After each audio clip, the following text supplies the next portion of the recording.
dito, Toyota Vios G variant projector type. So nakita na namin kung bakit walang light output ang kanyang pinapili ni Sir, 20,000 lumens sa headlights. So kakabit lang natin siya dito. Kung paano natin dinismount yung stock bulb, ganun lang din sa LED. Kabit ko muna. Kakabit ko na yung LED, paplug mo na lang siya dito sa female connector. Literally plug and play, and then break natin takip after magkabit. Pakabit na natin. Ang init, diba? Yun, ingat ka lang kasi mainit pa. Yun, so nakabit na natin. Pasok mo yung bala sa loob.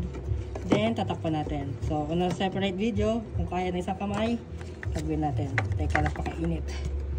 Yan. So, ito yung, yun, mararamdaman mo naman siya na nag-lock. And then, pihitin mo. Then, that's it. Ayun, nakabit na natin yung 9012 socket ni Sir. Ayun yung output. Compare kanina na wala talagang makita, lalo na ngayon sa maulan na panahon.